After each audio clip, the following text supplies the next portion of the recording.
قبل ما نبدأ صلي على النبي. وقصتنا النهاردة عن دكتورة مجنونة رئيسها بيطردها من العمل، فبتقرر تنتقم منه وتحاول تقتله، وبتشتغل بطرق غير قانونية في حياتها. فيا ترى تتصالح معاه ولا يفضلوا في عداوة سوا؟ ده اللي انا اعرفه. بس لأول مرة تشوفني اشترك في القناة يا زميلي، وما تنساش اللايك والسبسكرايب والشير. ويلا نبدأ.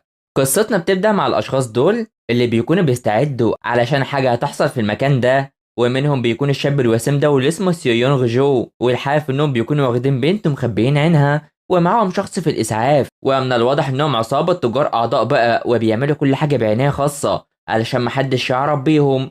وكمان مجهزين اوضة العمليات للدكتور اللي هتحصل، واللي جايبين البنت دي عشان تساعدهم كمان. والحاف انهم بيروحوا عشان يتحضروا بكل حاجة. واللي بنعرفه في ان دول كلهم مساعدين للشخص الاساسي اللي يعمل الجراحة، واللي هنا سيو يونغ جو بيروح ياخده بما انه وصل تحت متابع كل الموجودين، واللي بيكون الشخص الاساسي فيها هو الجراح العالمي اللي اسمه تشيو دوك، وده تحت متابعه من البنت الجميله دي واللي اسمها جونغ سيوك، واللي بتبدا قصتنا بيها علشان بنعرف ان سيوك هي جراحه بتشتغل في الحاجات الممنوعه اصلا، واللي هنا بتروح تعمل الجراحه دي. بس في اشخاص من العصابه بيعملوا غلط، وبيخلي سيوك تتضايق جدا ومش بتكمل غير لما يمشوا. في المقابل بيكون الشخص ده شغال واللي اسمه تشودوك. بس بنروح تاني لسيوك اللي بتخلي هان يروح يفوق المرضى اللي شغالين عليه علشان يشوفوا الاستجابة بتاعته، وبيحضروا لده بالفعل وبيخليه يفتح على طول. وبتروح تتكلم معاه وهي شغالة في الجراحة، وبتعرف انه مطلوب له الشرطة، وبتكون بتشوف استجابته لحاجات كتيرة وللأعصاب المسؤول عن التذكر. وبتعمل الجراحة بتاعتها دي فعلا، بيخلص الجراحة بتاعته بعد تعب كبير بما انه بيعتبر افضل جراح اعصاب في العالم كله. ومساعدة هيونغ بيطمن عليه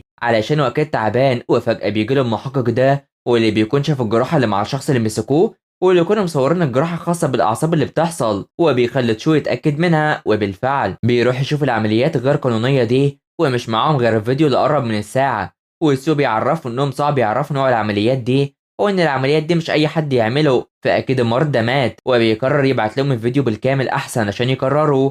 فسيو بيتكلم معاه في ان الفيديو باين عليه في ان ايد بنت، وممكن تكون دي هي سيوك، بس بيرفض يتكلم عنها خالص، ومن الواضح ان في عداوه بينهم اصلا. المهم انه بيروح يتكلم مع را، وبيعرفها عن مين اللي بيشتغل سمسار عمليات غير قانونيه، وعايزها تدور عليه وهتعرف المعلومات عنه بعد وقت قليل. بما ان الموضوع شغل تفكيره كده، فبنروح لجونغ سيوك وهي نايمه ومرتاحه، وخصوصا في المكان اللي عامله فيه الجراحه. بس بتفوق هي ومساعدها سيو، وهي بتروح تركز فيه وبتفحص الجرح اللي في راسه، وبتعرفه ان لولا ما هي عملت ليه الجراحه كان هيبقى ميت دلوقتي. فبتروح تمشي وبيفوق على طول، وبتروح لكيم اللي عملوا ليه الجراحه، وبتعرف التقارير اللي حصلت ليه، وبيشكرها على انها عملت ليه الجراحه بنجاح وخلته عايش لغايه دلوقتي بما انه زعيمهم. فانا بارك بتكون بتشوف المال اللي خدته منهم، وبتتضايق عشان عاطين ليها 5 ملايين وين بس، لان العصابه بيكونوا رايحين ياكلوا. بس بتكون اوك عايزه تروح تاكل طعامها المفضل اللي هتجيبه من بعيد، وبتضايق يونغ جدا.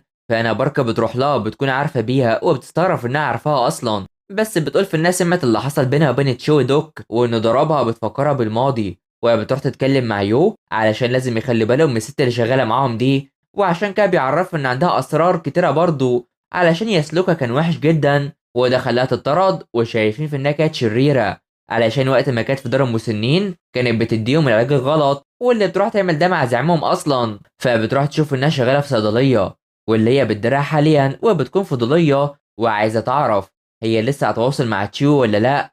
وعشان كده بتروح بتعرف ان اديته منوم علشان ده المكان الوحيد اللي تعرف تتكلم معاها براحتها، وعايزة تعرف هي بتاخد كام باللي بتعمله ده، خصوصا انها بتاخد 5 ملايين بس، واكيد هي بتاخد اكتر منها بكتير رغم انها ما عندهاش رخصة. وده على عكسها، فاللي بتاخد اقل منها بقى، وبتهددها في انها بتعمل ده بطرق غير قانونيه، وبتفكر في انها عايزه منها 3 ملايين بشكل شهري، وتكون شركتها ده اللي بتوافق علشان هي كانت عايزه مساعده. بس بارك بترفض انها تشتغل في اوضه العمليات، وهتدفع لها مقابل انها مش هتعرف اي حد عنها، وده اللي بتخلي سيوك تفكر فيها علشان لازم تحافظ على سلامتها فعلا. وبتقرر تاخد رقم حساب البنك بتاعها. فبنروح راوية مع تشوي ورايحين المكان الغريب ده، بس ده عشان هتقابل رئيس العصابة من واللي بيعمل حاجات غير قانونية، وشايف انها وصلت ليه بسرعة كبيرة، وبيروح يتعرف بتشوي وبيوري له الفيديو اللي موجود في العمليات، وان الفيديو وصل له من صحابه في الصين، بس الدكتورة كانت كورية، وده في الربيع اللي فات علشان ده كان جراحة، وان مش معاه الفيديو اللي بيظهر في الدكتورة اللي فيه،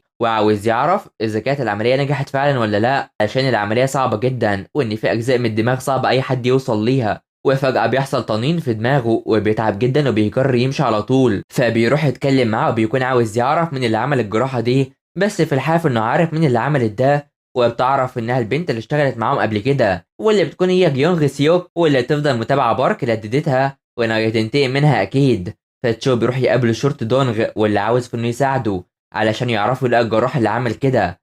وفجأة بيتعب بشكل كبير وبيروح لواحد عشان ياخد العلاج ده، واللي بيكون بيأثر على الأعصاب. فبنروح للعصابة اللي بتروح تشيل أدوات واللي بتشرف على كيم اللي عملت العملية، وبتعرفه انه يكون كويس مع الوقت وخصوصا بعد اسبوع. وبيقرر يروح ويتكلم معاه لوحدهم، وبالفعل الكل بيطلع وبيشكرها كتير على الجراحة، وبيعرفها في انها تبقى تطلب منه مساعدة في اي وقت هي محتاجاه، وبتعرفوا انهم لازم يحلوا مشاكلهم دي فعلا. وبيروح ياخدوه عن طريق هان اللي يروح معاه ويبقى يطمنها فعلا. فبيمشوا تحت انظار من سيوك وباقي الفريق وخصوصا بارك اللي عايزه تمشي، وده بعد ما ينظفوا المكان وعايزه انها تركب معاه العربيه، وبتكون بتحاول تسيطر عليها كده، وسيو متابعها وعارف انها كده تعمل حاجه. فبارك بتروح تتكلم مع سيو وبتعرفه انه مساعدها وعايز تعرف عنه اي حاجه، بس بيرفض يعرفها طبعا، وبتهدده بانها تعرف من سيوك لغايه ما بيتضايق عليها وبتروح تشوف ان المياه بتاعتها اختفت، بس بتلاقيها وبتروح تشرب منها جدا. فسيو بيروح بيلاقي في ان جونغ سيوك مركزه كده، وبتروح بتخليه ما يهزش ده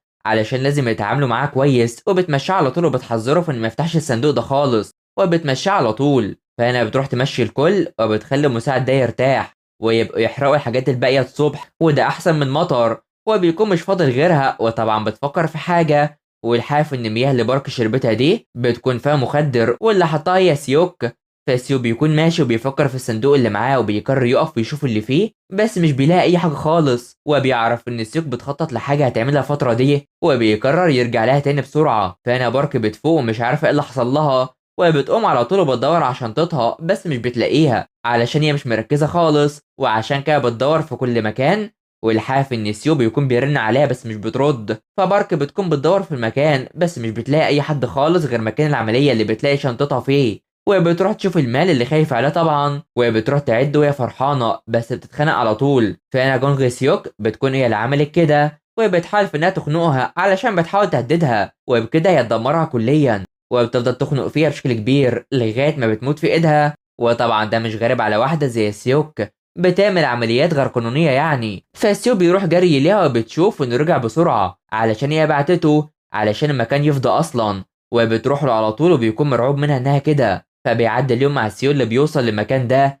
وبيطلع كل حاجته وبيستعد عشان يدفن حاجه، وبيلاقي في ان ده اثر استعمال دفن الست اللي هي بارك يعني، وبيلاقي في انها بتلعب بشكل كويس مع الكلاب، وفي شخص بيكون صورها واللي بيكون هو تشوي، وفرحان انها لسه طفله زي ما هي وبتلعب مع اشرس كلاب موجوده، ورا شايفه في انه مبسوط انه شافها بعد وقت طويل فعلا. فبتروح تجري مع الكلب بتاعها وشايفه في انها مجنونه زي تشوي كده، وبيعرفها في انها بنت مش عاديه وعندها استعداد تموت في اوضه العمليات عادي، وبيقرر في انه يقابلها من تاني. فبنروح لاوك اللي بتعالج الست المسنه دي علشان هي اتصابت، وبتساعدها مع بيون اللي في الصيدليه، وبتعرفها في انها كانت عند بنت بتهددها بالمال وعشان كده خانقتها لغايه ما ماتت، وبتفكر في انها بتهزر طبعا وما تعرفش ان ده حصل حقيقه. فبتروح تمشي وبتلاقي متابعه الراجل ده ليها، بس الشرطه بتيجي وبتمشيها على طول وبيطمنوا عليها وبيمشوا على طول، وبتفكر فيه علشان هو شغال في مطعم ماري. فبتروح تعرف سيوب ده وبيفكر في انها تقتله بقى علشان هي مجنونه، وازاي تبعته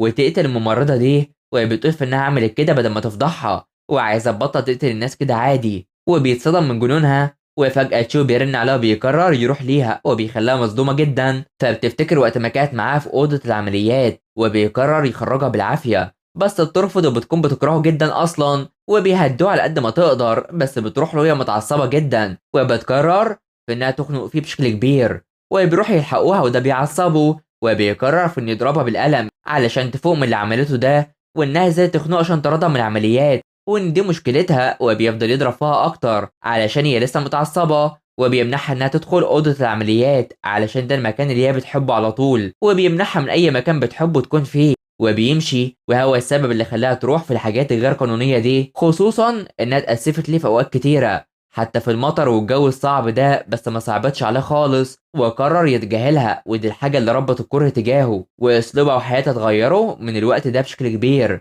وفضلت تلوم نفسها وحظها اللي حصل لها ده. فبنيجي للوقت الحالي مع تشوي اللي بيكون رايح ليها تحت متابعه من سيوك اللي بتكون مش طايقاه خالص وبتمشي سيو بعيد. فبيروح يدخل عشان يتكلم معاها في بيتها، وبيعرفها في انها شافت المؤتمر على النت، وبيعرفها في انه سلم المناصب للاشخاص التانيين وعايزاه يتكلم على طول، وبيوريها الفيديو ده واللي بيكون خاص بيها، وبيعرفها ان مهاراتها اتطورت كتير عن الاول بس بتكون لسه مش طايقاه خالص. فهنا بتروح تقطع ده، وده الصوت اللي بيأثر في تشو بشكل كبير وبتخليه ياكل. وبيعرفها في انه تعبان علشان اكتشف ورم في الدماغ وان ده في مكان حساس، وبتقول اللي شغالين معاه يعملوه، بس بيعرفها في انهم مش هيعرفوا يعملوا ده، وعاوزها تروح وتعمل له الجراحه دي اصلا، وانه هيلاقي لها مكان مخصص ليها، بس بتضحك عليه علشان هي ما عندهاش رخصه، خصوصا ان الشرطه بتدور عليها، وانها تعمل ده عشان هي شغاله بشكل غير قانوني ولازم تعمل ده فعلا، بس هي شايفه في انه لسه وراها عشان يدمرها زي ما عمل معاها زمان، وبتهدده في انه يقطع ايدها علشان يخليها عاجزه بقى بما انه بيكرهها للدرجه دي. بس بيمشي على طول وبيكون تعبان بشكل كبير ومش قادر يمشي غير بالعلاج بتاعه واللي بيكون مش بيقدر عليه، وبتروح تمنعه منه وبتدمر علاجه قدامه، وده نفس ما دمرها زمان وتخلى عنها في ضعفها ودمرها كليا، وبتفرح جدا من ده. والجزء بيخلص على هنا، فما تنسوش اللايك والاشتراك في قناة تفعيل الجرس يا حلوين علشان يوصلكوا الجزء الجاي. تابعونا، سلام.